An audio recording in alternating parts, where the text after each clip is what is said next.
And then at that point, I turned and looked at my buddy and I said, "Hey, Bobby," I said, "you're not going to believe this, man, but I'm really glad this happened to me." And he's like, "What?" Like, I was like, "Man, I was just in this beautiful place and I feel like I've been in the presence of God."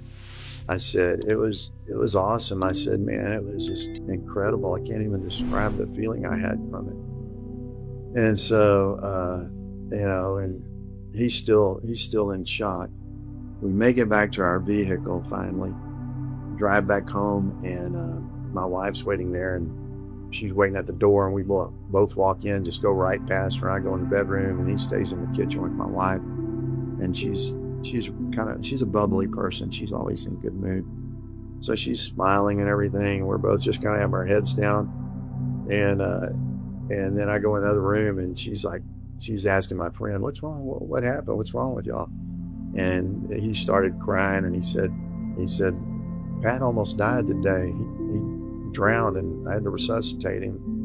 And so then they're in there crying together. Then she comes in the bedroom where I'm at, and so we have a good cry, and reassure that everything's fine and I'm okay. And then I was like, "You know what? This is gonna be weird, but I am hungry. We haven't had anything to eat since early morning, and it's already late afternoon, getting close to dinner time." So we go in to eat at this restaurant in the town that we live near, and I walked in there, and it was the strangest thing. I could hear, there was probably 20 people in there, and I could hear distinctly hear 3 or 4 conversations at one time, and independently hear all of them at the same time. Everybody in that restaurant had an aura about them. I felt like I could see their soul, and it was so tangible. I felt like I could reach out and touch their soul. And I'm 53 years old at the time. I'm a businessman, somewhat conservative. Got kids, grandkids. I mean, this is just like way out of my wheelhouse. I mean, this is like some serious woo-woo stuff going on. And so after that happened, I was telling my wife, I was like, "Man, this is so weird. I felt like I could see those people's souls in the restaurant. I don't even know how to explain what's going on, And thank goodness my wife is super understanding. A lot of people that have near-death experiences, they come back and have very troubled relationships after that because people don't understand what they're talking about and can't relate to it. And as a matter of fact, I had to go to the doctor the next day to get checked out. We had a friend that worked in a hospital, called one of our neighbors. They got us in touch with a doctor. The doctor said, told my wife just to keep an eye on me that night. Wanted to make sure that I was okay breathing. He said the thing that we have to look out for more than anything, they asked me a bunch of questions. This was all done over the phone, and I didn't have any memory loss or anything like that that I could tell. And anyway, so he said, "No, I don't think there's any brain damage, but what we have to look out for is any kind of bacterial infection, from being underwater and some contaminated water getting in his lungs." And so I had to, they kept an eye on me for a couple of days, and then I did have to go to the doctor, and I started telling him the story. I said, "Man, it was really, really peaceful and stuff." And his comment to me was, "I bet you wouldn't say that if you were in a fire." I was like, "Okay." And then he said, "It's your frontal lobe shutting down." And I just, right there immediately, I just like, that's it. I'm not telling anybody anything. I'm not, if anybody is a little skeptical at all, I'm just not going to mention it. And so pretty quick, within a few days, you kind of develop a sense of what you can share with people and how much you can share. Because, if you tell people you think you've just been to heaven and you've been in the presence of God and angels, they're like, "Okay, where's the guy with the white van and the straight jacket?" So you have, and it's just, people just can't relate to it. It's indescribable.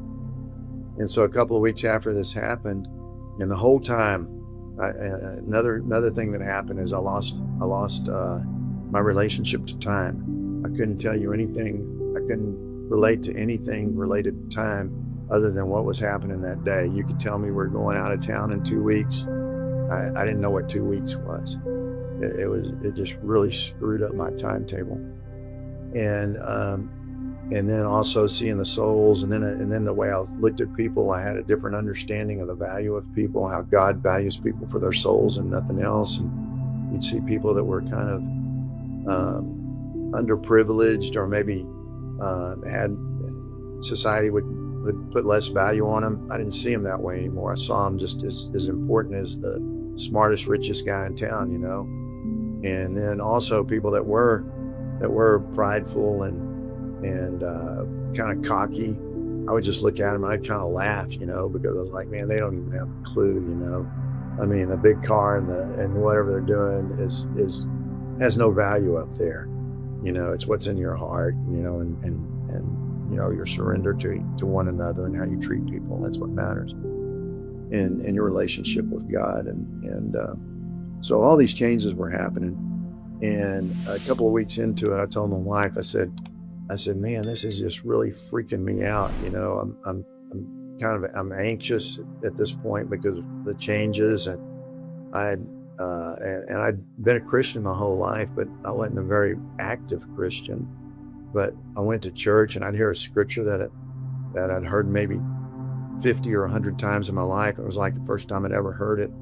I was like, that was the first time I ever got the meaning of that. And I would just start crying, and I'd just cry through the whole church service. And I was like, oh my God, am I losing my mind, you know? And so after a couple of weeks, I told my wife, I said, I got to find somebody. I don't want to talk to a counselor. I don't want to talk to a psychiatrist. I want to find somebody that drowned and has had this experience. And so I found the International Association for Near-Death Studies, or Near Ions, on the internet. And I got in touch with them at their office in Durham, North Carolina, and they got me in touch with a local chapter here in Austin. And the guy that was leading the group at the time, Ed Salisbury, who's still a really close friend of mine, he gave me a call. And I mean, within 5-10 minutes of talking to him on the phone, I was fine. I knew immediately that he knew what I was talking about. He could relate to it. So that kind of validated my experience. Not that I needed validation, because I knew it was real. And he let me know that, you know, there's going to be other changes that are going to come along, but it's all going to be good. It's okay. It's nothing to worry about. He just comforted me and made me feel like everything was going to be okay, and not to be anxious about other revelations or other changes that would happen to me along the way. You know, since then, you know, just the way I value things has changed. I have pursued a connection with Christ and with God on a constant, you know, journey ever since. I think that there's a lot of the lessons and messages, you know, about the connectedness of knowing how we're all connected to one another, and how what affects one of us affects all of us. You know, the understanding of forgiveness, the understanding that there is life after death, the understanding of how we need to be in service to one another, you know, and treat our neighbors as ourselves. These lessons are old lessons. Nobody's bringing back anything new. I'm telling you, I've met a lot of near-deathers over the last 16 years. Nobody has any silver bullet. There's no. People will come to some of the IONS meetings and they're like, you know, I can tell they're looking for an answer to life. Like, what's the magic pill, or, you know, what's the secret to life? And I always tell them, I'm like, okay, the secret is you're born, and if you're lucky, you live to be 70 or 80 years old, and along the way you're going to have great times, and then along the way you're going to get the crap kicked out of you a lot of times too. There's no the secret is, the magic pill is life. Is we learn and we experience life in a lot of different lessons. There's not one lesson. Every day, if you're in pursuit of a connection to others and a connection to God, you know, you're growing a little bit all the time. Learn from your mistakes, see what you can do better. And I think what that is it's a molding. What's the old scripture about he's the potter and we're the clay. It's a tempering that we go through. Life is a tempering to get us ready for the next stage, where we develop empathy, and what it does is it hones our souls to where we can mesh with all the other souls when we go to the other side. That creates this perfect harmony, and that's not done overnight. And there's not one answer. I mean, just like people that have NDEs, you come back and you can be a changed person, but you still got the same crap to deal with after an NDE as you had before, maybe even more so, because a lot of times people come back and they're more sensitive, and so you got maybe more to deal with, and then a lot of times near deathers come back and they feel an obligation to share share what they've seen or felt, and that's tough to navigate too. So just having an NDE isn't the answer to everybody's prayer. You did mention your heightened sense of connection, of hearing. How long did that stay, or is it still with you? No, the heightened sense of hearing physically was when I was in the pipe. But the heightened senses that you have after the NDE, or for me anyway, was just recognizing the value of everybody's soul. That's how we're valued on that side. It's not your education or your status in society or how much money you have in the bank. None of the material things that we place value on over here mean anything over there. And even here on earth, in God's eyes, that's not what he's looking for. He didn't care. I mean, think about it. If you believe in God and you believe he's made everything and he is everything, are you going to impress him with a $1 billion bank account? That's his money anyway. That didn't mean anything to him. He wants what's inside of you, And that, recognizing that, working on forgiveness, Some people I speak to talk about it felt almost like a homecoming, like they'd been there before. Did it feel like that at all to you, or was this like a completely new realm? Well, in the sense that it was a different place than I'd ever been to before. Yeah, that was new. But no, you do feel like, you just feel like that's where you're supposed to be. And for many experiencers, they go through a phase. Probably happened to me about 3 or 4 years after that accident. You go through a phase, and it lasted about a year for me, where you become homesick and you want to go back there. But you know that it's not your place to determine when to go back there. That's not up to us.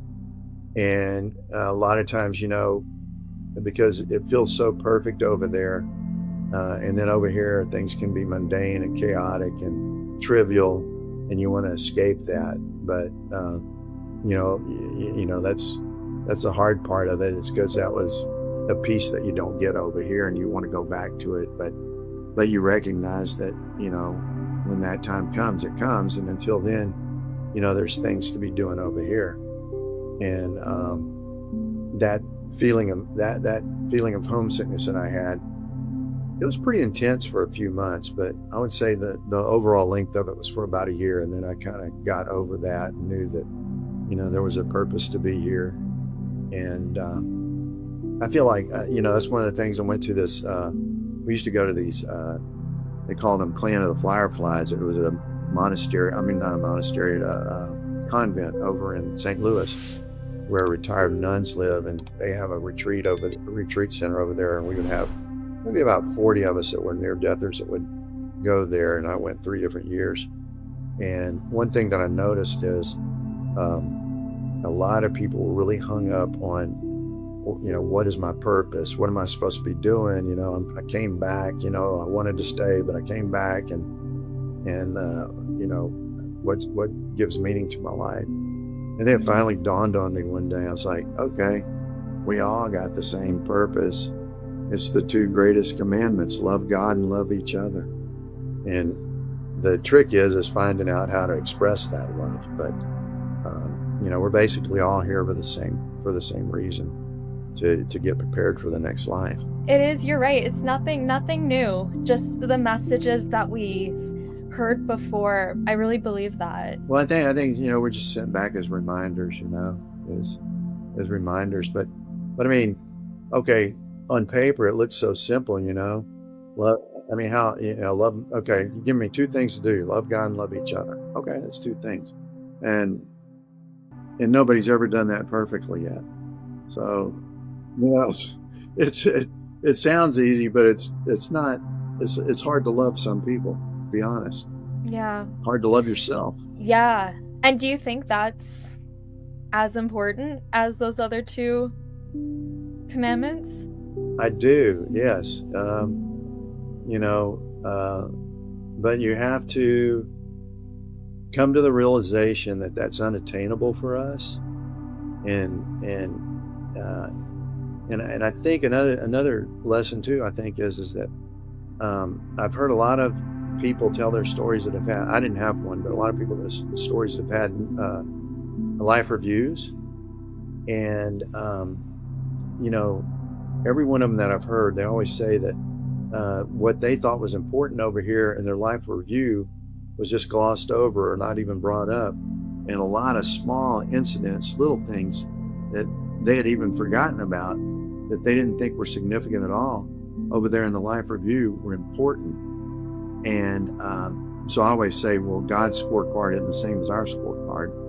But I think what that points out is, it's not always the product or the end result. I think over there, your motivation and your intent is more important than results. So if you make a mistake and it's a learning experience for you, and you're remorseful about it, or you take responsibility for it, and you want to do better the next time, that's probably in God's eyes, that's not a failure. That's a judgment for success, because in your heart you want to do better, even though you didn't do well that time with relationships or whatever it might be. That is really comforting to hear, because I mean, it's the complete opposite here. It's about results and not intent. It feels like culture is like very harsh on people who have made mistakes. So it is comforting to know that, I guess, that there's just a element of forgiveness and almost celebration for some of the mistakes and the learning experiences that we've had. And I actually wanted to ask you about that, because you did mention forgiveness, I think, a couple of times. Did you learn anything particular new about forgiveness on the other side? Not necessarily on the other side. I'll tell you this. When I came back, like anybody else, I had issues, and I felt guilty about things from the past. I mean, we all do. We all feel like, we came up short here or there. And when I came back, I just felt clean. I mean, I just felt forgiven for everything. I just had this sense of just being Snow White, I mean, not that I was, but I just had this overwhelming sense of relief and forgiveness. One thing I have learned about forgiveness is, it's a process, just like life is. I don't think you can. It's hard to just say, "Oh, this person wronged me. I forgive them," and it's all done. There's some things that have happened to me, and where somebody's wronged me, and I say that I forgive them, and then later on I have that ill feeling again, and then I say I forgive them. I think sometimes forgiveness is it takes a long time. Sometimes forgiveness is hard to do, but you just gotta keep working at it, I think a change of heart necessarily doesn't happen just by somebody stating something or somebody, making a declaration. The change of the heart sometimes takes time, and it takes repetition. I guess it's a process and not an action, which Yeah. is harder. Yeah. Well, actions are easier than a change of heart. A change of Yeah. heart is how you feel inside. You can go out and be a do-gooder and do all kind of nice things for people, but if in your heart you despise those people you're serving and you hate that you have to do it, over here it might be judged as, oh, look at all the nice things they've done. Over there in heaven, God's like, yeah, he did all those nice things for those people, but he didn't really mean it. So that's going back to intent. It's you got to work on having the right attitude. But I think too, going back to the making mistakes, I think people want everything to be perfect, and it's never going to be perfect. And you got to be okay with that. You got to be okay with knowing that you're going to make mistakes, and you'll have chances to correct them, and you got to practice a lot of self-forgiveness. But I think people are under the impression that they can find a perfect life, and it just doesn't happen. And you got to, at some point, be aware of that, and I was going to say surrender to it or be okay with that. I mean, you always want to make your best effort, and you always want to grow. Speaking of growth, though, one of the things that I see a lot, and we're all guilty of it, is not taking responsibility.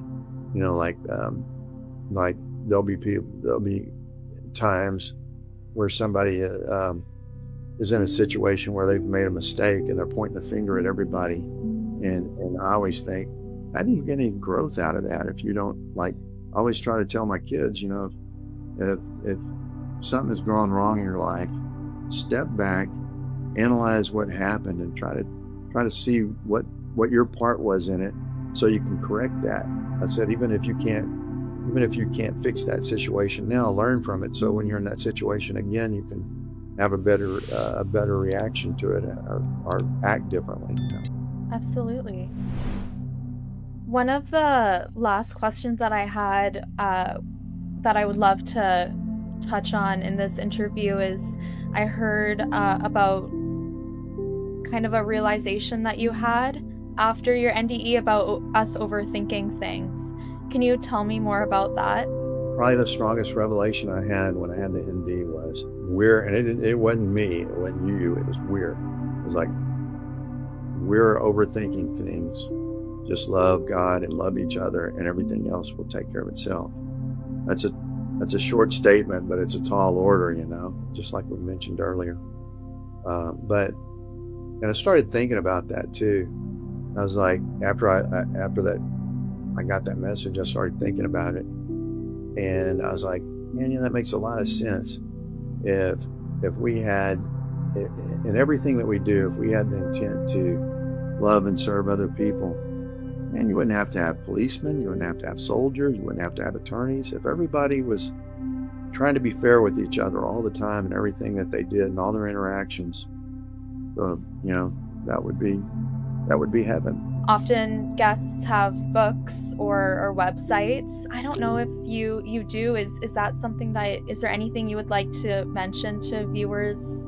I want to say that a lot of the NDE messages, in my opinion, has gotten sidetracked with astrology and mediums, and I would say for anybody that's trying to work on themselves, look for encouragement, and look for readings, or what, and it's not just about readings either, but look for information that just kind of gets to the core basic values, like we talked about earlier: connectedness, forgiveness, unconditional love, things like you know, when I say non-judgment, I mean you have to be savvy about, you know, you don't want to put yourself in a situation that's harmful, but you know, less critical of people, I'll put it that way. Encouragement to others is huge too. Service to others, and not just things that you can read or look at or you know, in video or you know, any other kind of outside information. But one thing that I've learned too is there's different levels of learning. So you can read about love, you can read about service, you can read about forgiveness, all these things. You can read about it, you can meditate on it, you can visualize it, but you have to get out in the world and do it. That's another level of learning. Easy example, you can read about riding a bike, you can look at the videos, you can visualize it, but until you get on a bicycle and ride a bicycle, you don't get the full lesson. So all these things we're talking about are kind of the playbook, the practice field for life. But at some point, to express love and to be loved and to be fulfilled, and to learn the lessons that you have to learn, you have to go to work, you have to raise a family, you have to be amongst friends, and you have to share. And when I say share, I don't mean just sending an email or a text to somebody here and there. You have to live life with other people and walk alongside of other people to get the full value of the lesson. Love is an action, and we have to do it. Absolutely. That's yes. Never a truer statement said.